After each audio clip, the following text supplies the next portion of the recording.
Assalamualaikum warahmatullahi wabarakatuh.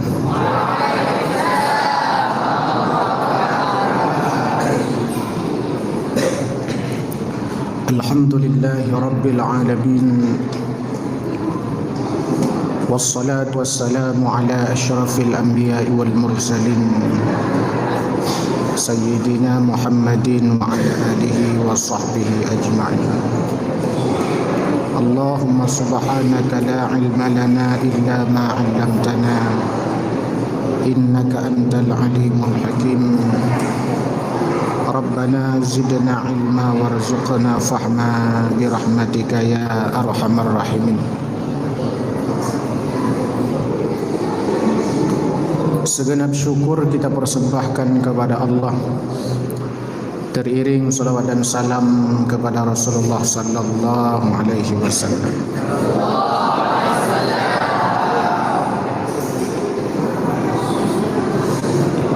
Melanjutkan pertemuan yang lalu,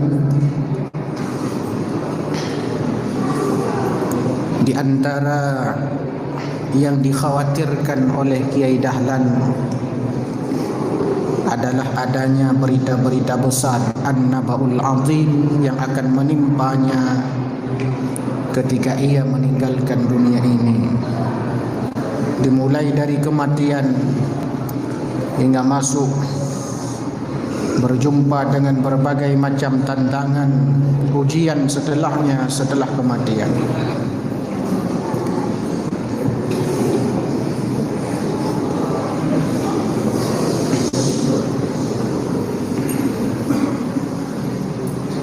Dalam sebuah hadis, Nabi sallallahu alaihi wasallam bersabda,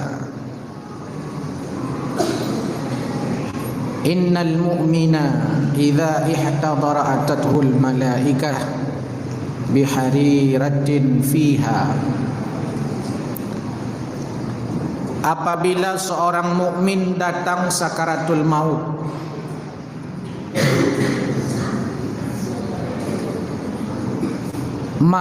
maka turun malaikat kepadanya membawa kain kafan yang indah wangi harum laksana kasturi,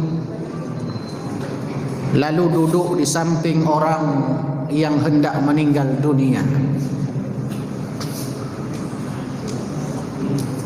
Lalu datang malaikat maut duduk di bagian kepalanya. Pada saat itu malaikat maut berkata, bila itu orang mukmin,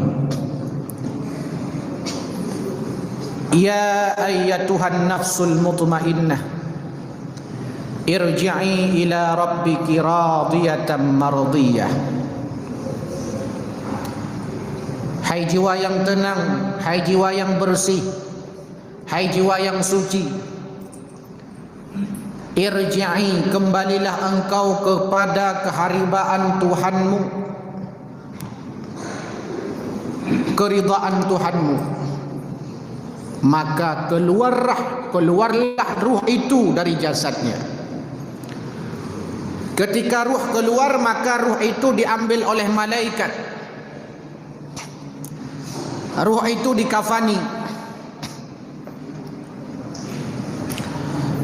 Setelah dikafani, dibawalah ruh ini sampai ke langit.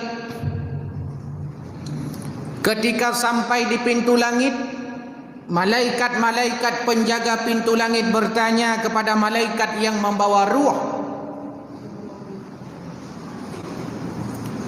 "Wahai malaikat pembawa ruh, ruh siapa itu kok wangi sekali?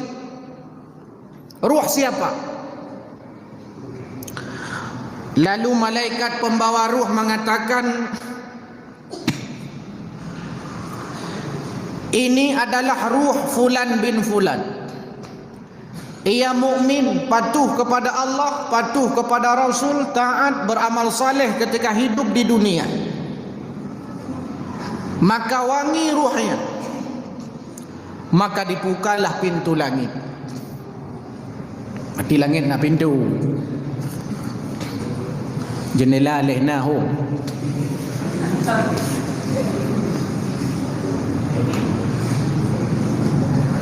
lalu masuk ke pintu langit, nantinya berjumpa lagi dengan para malaikat, bertanya dengan pertanyaan yang sama, dijawab juga dengan jawaban yang sama.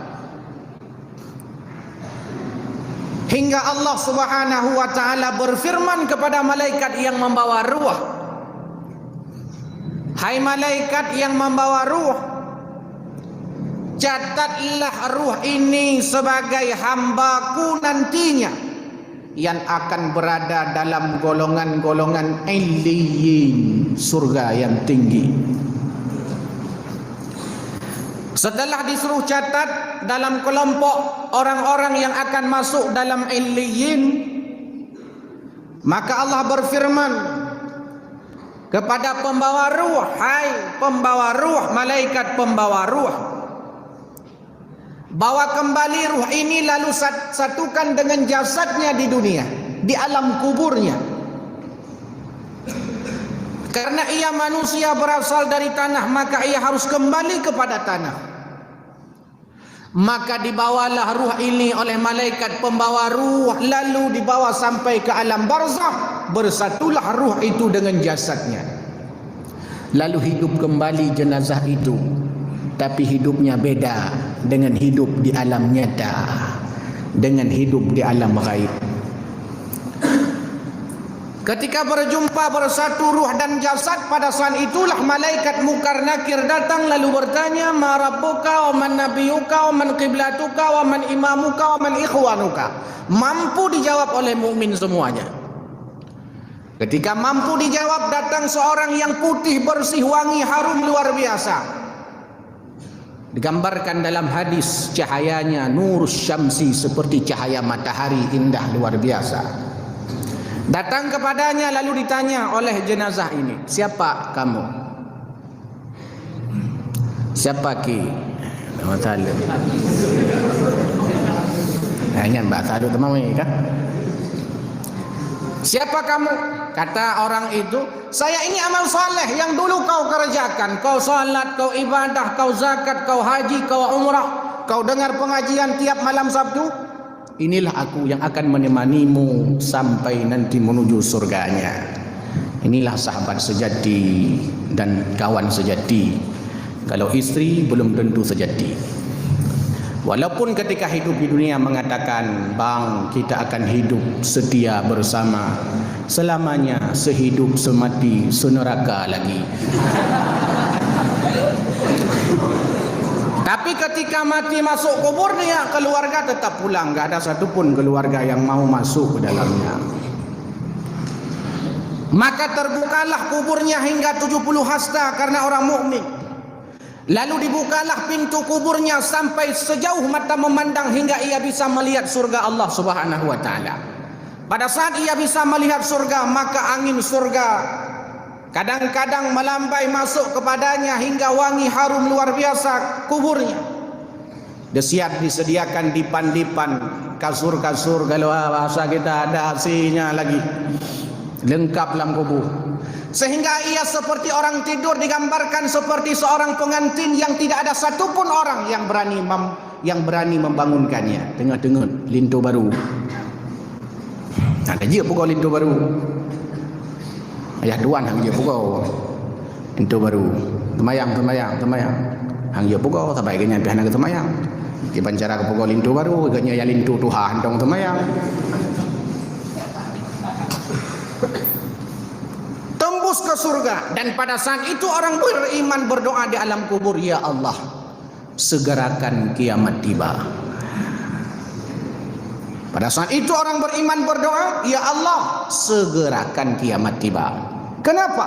Karena ingin menikmati surga yang begitu indah, yang hanya dilihat dari kuburnya, yang hanya dinikmati anginnya, baunya, harumnya dari kuburnya. Ia ingin segera menikmati surga itu. Maka ia berdoa, "Ya Allah, segerakan kiamat tiba." Itu kalau orang beriman.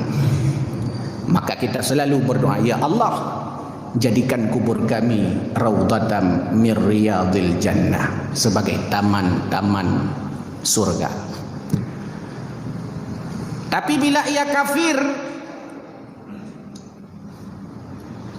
Ketika sakaratul maut orang kafir datang, malaikat membawa kain kafan yang bau khiyam, kap, cuang, ya segala macam bau-bauan lah. Lalu datang malaikat maut duduk di kepalanya. Lalu dikatakan oleh malaikat maut, ya ayyatuhan nafsul khabithah, hai jiwa yang rusak, hai jiwa yang kotor, hai jiwa yang kotor, rusak, keluarlah engkau dan kembalilah engkau kepada kemurkaan Tuhanmu. Maka ditariklah ruhnya, digambarkan seperti ditarik besi dari jasadnya. Sakit luar biasa. Kalau orang mukmin ditarik ruh, seperti rambut ditarik dari adonan bohufin. Nah, tidak dari begitu mudah, begitu gampang. Tapi kalau menarik besi dari badan kita pasti sakit. Tapi kalau menarik rambut di dalam air pasti gampang. Menarik rambut dari adonan pasti gampang. Diambil ruh oleh malaikat ini, dikafani dengan kain kafan yang bau itu, kemudian dibawa ke langit. Sampai ke langit ditanya oleh malaikat, sampai di pintu langit, ruh siapa itu? Malaikat pembawa ruh mengatakan, ini ruh fulan bin fulan. Kok bau sekali ruhnya? Memang bau. Dia kafir. Dia durhaka kepada Allah, tak mau patuh kepada Rasulnya. Lalu kata Allah, la tufattahu lahum abwabus sama wa la yadkhulunal jannah hatta yalijal jamalu fi sammil khiyat. Maka kepada ruh orang kafir tidak akan dibuka pintu langit. Tidak dibuka pintu langit. La tufattahu lahum abwabus sama. Pintu langit tidak dibuka kepada ruh mereka. Bahkan kata Allah, wala yadkhulunal jannah, mereka tidak akan masuk surga orang kafir itu. Hatta yalijal jamalu fi sammil khiyat, sampai unta masuk ke lubang jarum. Perumpamaan. Orang kafir itu tidak akan masuk surga sampai unta bisa masuk ke lubang jarum. Mana mungkin? Bina unta, bina jarum. Sesuatu yang mustahil. Artinya orang kafir itu tidak akan sama sekali masuk surga. Itu perumpamaan. Kadang orang Aceh sering menggunakan kalimat-kalimat perumpamaan kemustahilan. Kujak urmoh draw aku. Wate timoh lung kemi. Hanti moh lung kemi. Mati tanyo hanti moh lung kemi nya. Kemustahilan. Longjak urmoh draw aku. Bila aspal warna putih. Hai demi putih aspal. Hitam tapi pulau mi tambak li pabrik puai getih utama hitam lo ilmu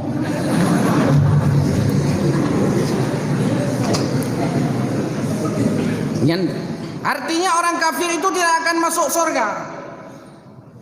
La tufattahu lahum abwabus sama, ditutup pintu langit. Lalu Allah berfirman kepada malaikat pembawa ruh, catatlah ruh itu, hai malaikatku, dia akan nantinya menghuni neraka Sijjin. Kalau beriman Illiyin, kalau kafir Sijjin.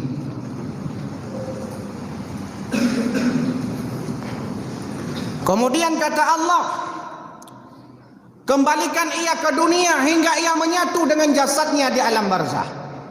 Tapi jangan kau antar, kau lempar saja ruh itu ke bumi. Lalu diumpamakan, dilemparkanlah ruh orang kafir itu ke bumi. Lalu setelah dilempar, disambar petir, itak lagi lantai. Setelah itu diambil burung ruh itu, lalu dilemparkanlah ke jurang. Begitu sakit dan mengerikannya ruh orang kafir, menyatu dengan jasadnya di alam barzah. Ditanya ma rabbuka wa man nabiyyuka wa man qiblatuka, dan seterusnya. Dijawab oleh ruh ini, saya tidak tahu. La adri. Ma rabbuka la adri. Anak kudu tahu. Tahu tu hanya kata home. Nabi home.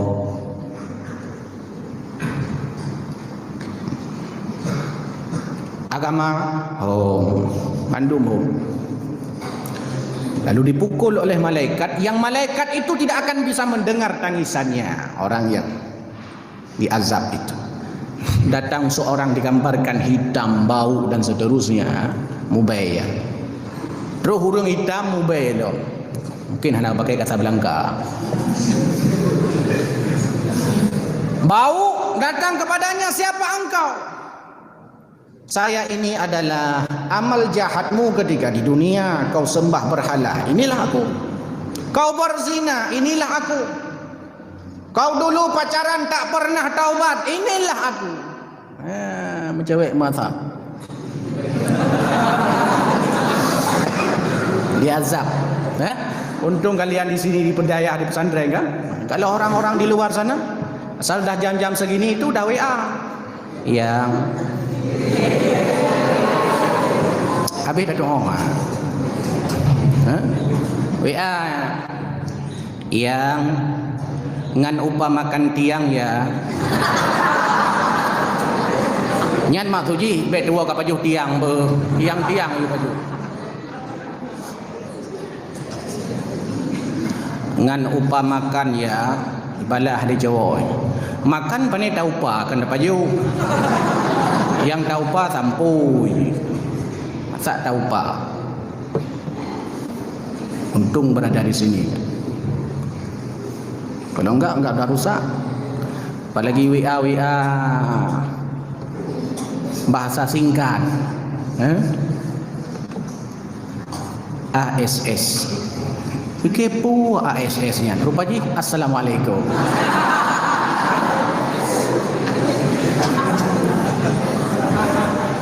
Lalu dibalas WSS.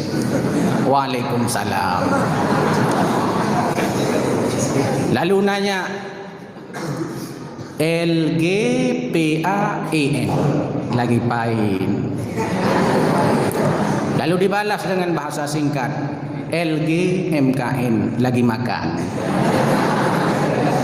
Lalu nanya lagi MKN AP, makan apa? Jawab BTRG Bodrum.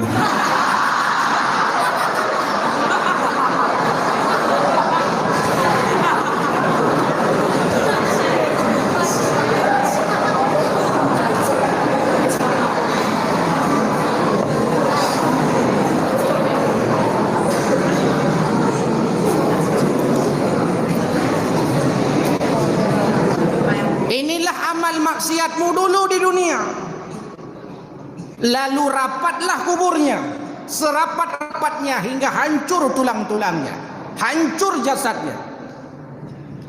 Terbukalah pintu kuburnya hingga melihat neraka. Lalu dia merasakan hawa neraka yang begitu panas. Dan pada saat itu orang kafir berdoa, ya Allah, tundalah kiamat dulu. Ya Allah, tundalah kiamat, jangan kau segerakan kiamat. Belum kiamat saja begini rasa pedih dan sakitnya, apalagi nanti masuk neraka. Baru hawa-hawa neraka yang terbawa ke kubur, ke alam barzakh. Tapi begitu sakit, apalagi nanti berada di nerakamu. Orang mukmin berharap segera kiamat. Orang kafir bergerak agar ditunda kiamat.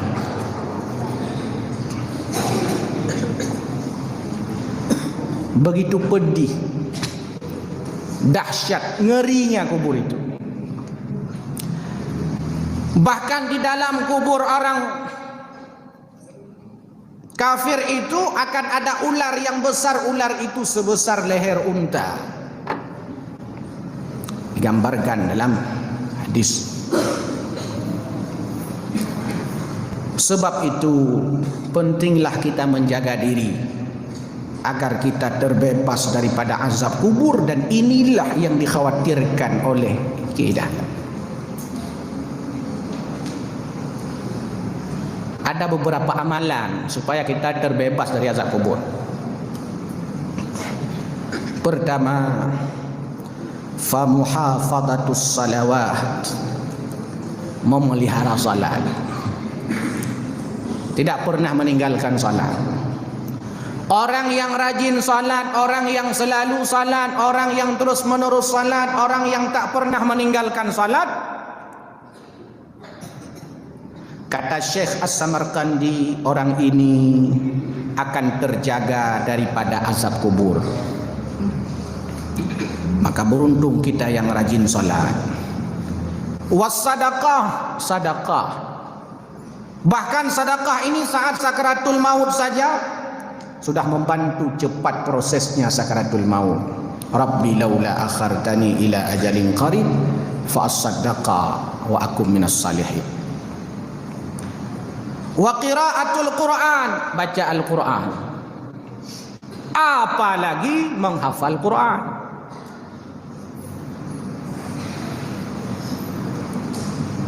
Iqra'ul Quran. Bacalah Al-Quran. Karena Al-Quran itu ya'ti yaumal qiyamah syafi'an li ashabi. Dia akan mendatangkan syafaat kepada orang yang membacanya. Bila ada seseorang di dalam kepalanya sebagian daripada ayat-ayat Allah, dia hafal Al-Quran, maka Al-Quran yang ada di kepalanya itu akan menjaganya di alam kuburnya sehingga begitu terang laksana matahari di alam kuburnya. Itu kalau punya hafalan Al-Quran.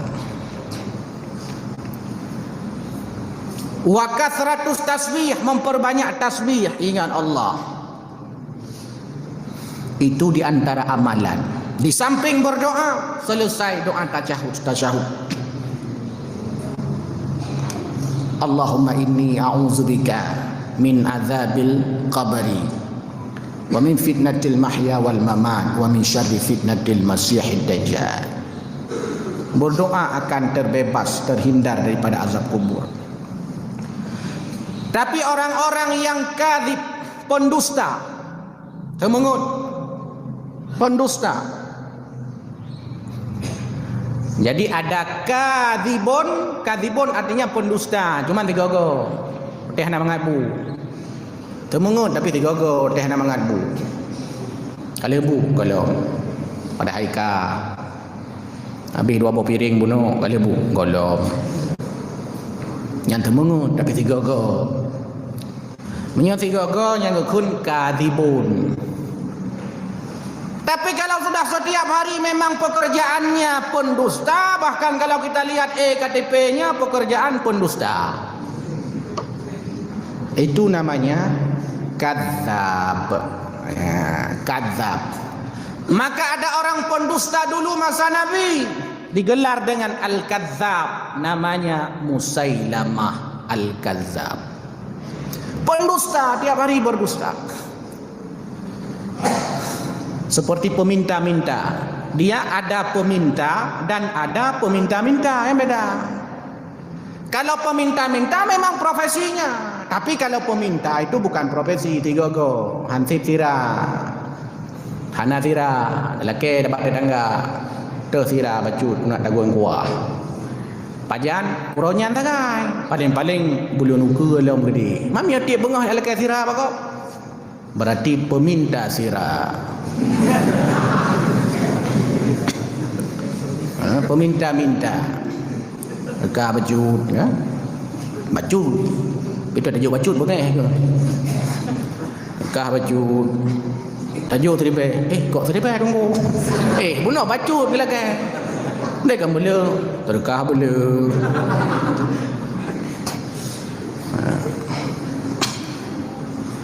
Kena azab kubur pendusta. Maka jangan berdusta. Kalau kita sudah berbohong sekali, maka akan muncul kebohongan-kebohongan selanjutnya. Ada mahasiswa saya ikut ujian akhir semester, enggak ikut dia 2 orang. Saya tanya besoknya, lapor dia, Ustaz, saya belum ikut ujian. Kenapa? Ini saya berdua belum ikut ujian. Kenapa? Kemarin waktu mau pergi ke ikut ujian, ban motor saya, ban motor kami bocor. Kalau kamu? Saya sakit. Sakit apa? Ada masuk rumah sakit? Ada. Padahal enggak ada. Lalu besoknya, ya udah besok ujian ya. Masuk ujian, duduk beda-beda, pisah-pisah.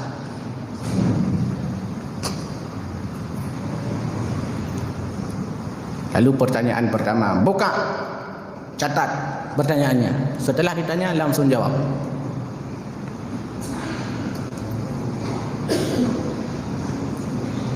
Di mana ban motormu bocor?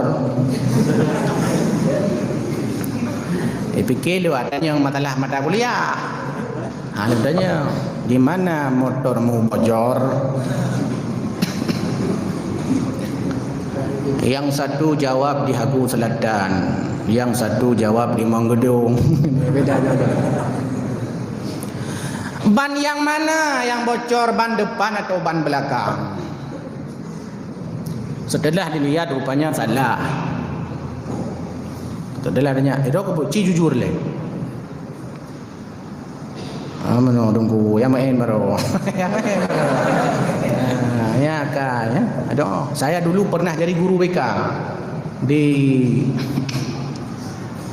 SMP Muhammadiyah Aisyah Bantul Ustaz Khalid. 2 tahun. Anaknya bandel luar biasa. Bandel kalau saja lepri. Bahasa Indonesia tuli pelui.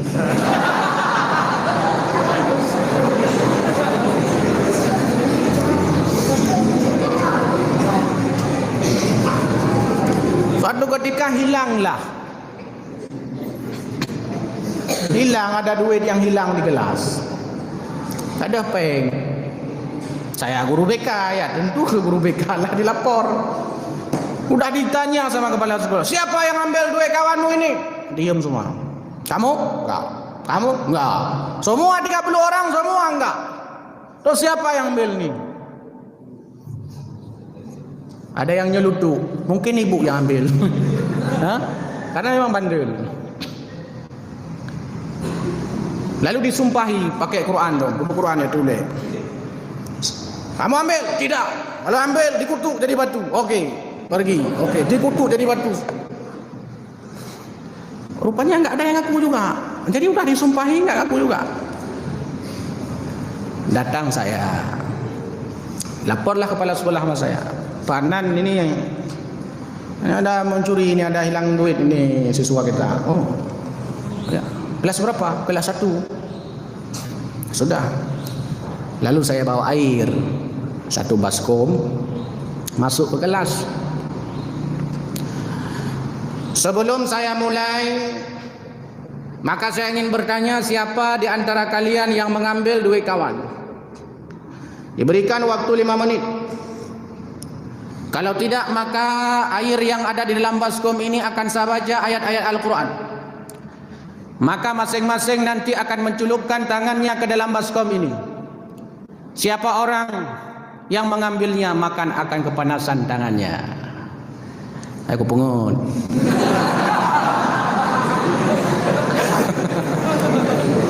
Bacalah, saya pura-pura baca Bismillahirrahmanirrahim.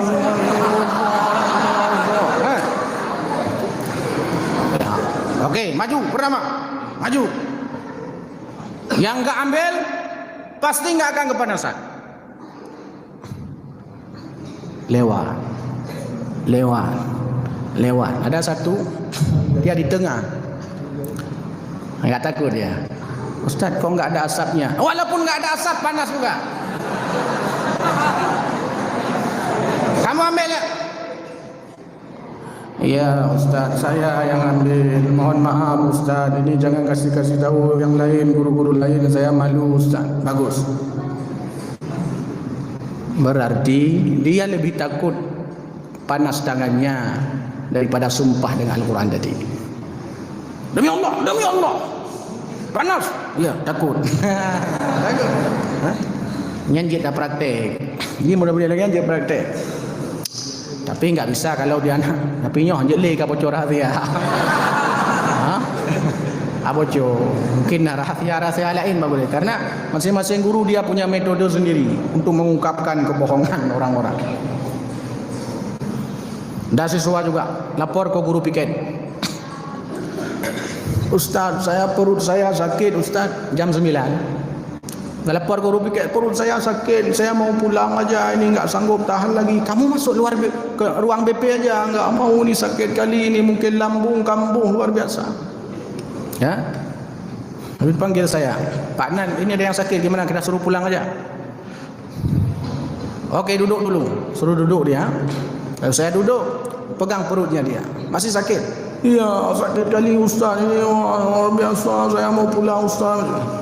Waduh, kamu nanti aja pulang, karena kebetulan nanti jam 10 guru-guru rapat dan semua pulang. Terkejut dia, oh iya Ustaz. Iya. Nanti akan pulang, guru-guru ada rapat tentang ujian. Jadi nanti semua siswa jam 10 pulang. Lalu saya tanya, gimana perutnya, masih sakit? Oh iya Ustaz. Ada dong kakak buri katik, ada dong dah. Buri. Kakak buri. Jadi pembohong itu masuk neraka. Pembohong itu kena azab kubur.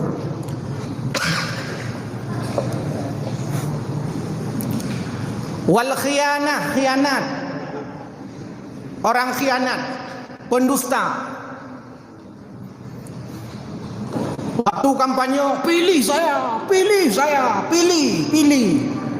Kita akan bangun jembatan di kampung ini. Kata orang kampung, kita enggak punya sungai Pak. Sungai kita bangun. Sungai bangun. Kita bangun jembatan, tak pegat tutu beliau ini kampungnya. Man hana keruang dah pegat. Tanah. Nyamban wat yang berjanji. Yang khianat, pemimpin menepati janji. Orang sekarang kan menipu dengan kalimat insya-Allah itu. Jangan lupa ke rumah ya, insya-Allah. Padahal makna insya-Allah kita ada usaha di dalamnya untuk datang kecuali ada hambatan. Angkat insya-Allahnya untuk mengalihkan jawaban karena enggak mau datang. Jadi daripada takun nejak balung boh. Bohong daripada ada pegah bohong insya-Allah. Maka urung jino hang beteh le dari insya-Allah. Ana yakin ke. Jak kau ni tunggu punya anak kahwin insya-Allah. Baik insya-Allah tunggu. Ibu betul ni jak apaan. Ana yakin insya-Allah. Padahal insya-Allah ini kalimat agama. Al-Quran disebutkan. Ya khianat, berjanji berdusta. Berjanji tak pernah menepati. Dipercaya dusta, ha? Yang ketiga wan namimah adu domba, bukan kambing, domba. Orang-orang yang suka adu domba, orang ini adalah orang-orang yang akan mendapatkan azab kubur. Apa makna an-namimah? Imam Nawawi dalam Al-Azkar menyebutkan an-namimah, adu domba itu adalah memindahkan satu ucapan kepada orang lain dengan maksud merusaknya. Jadi satu kalimat dipindah ke orang lain, tujuannya untuk merusak, untuk memakai orang. Itu namanya namimah. Yang keempat, wal bauli, orang yang tidak bersih ceboknya. Anak gelirahi, orang anak gelirahi, orangnya merempak azab kubur. Suatu ketika Rasulullah lewat sebuah kuburan lalu kata kepada para sahabat, sahabatku, orang di dalam kubur itu lagi diazab. Padahal orang itu mengira tak pernah melakukan dosa besar. Loh, kenapa diazab? Dia enggak bersih cebok. Ini anak lira. Lidung ini tanpa 2 tahun dulu betul.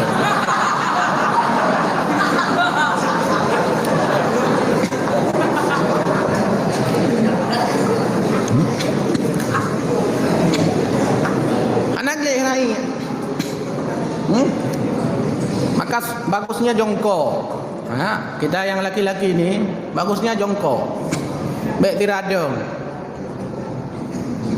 Bagusnya jongkok. WC kita itu kan bagus ya. Ala jongkok. Jongkok ni, tadang nyor. Habis itu kadang-kadang celana enggak kita angkat. Naipo iya kena sisa-sisa air seni. Air seni kan celaka seni. Air seni nampak nanti kena lalu salat. Nak azab kubur, maka harus bersih saat cebok. Sepele cebok tu kan, sepele. Maka kalau baca kitab-kitab fikih, mulai dari matan takrib sampai kitab-kitab setelahnya, semua isinya bab pertama pasti kitabut taharah atau babut taharah. Sebelum bicara salat, sebelum bicara puasa, sebelum bicara zakat, sebelum bicara haji umrah, bab pertama bab taharah.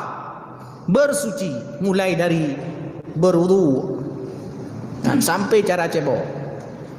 Anak kelirai.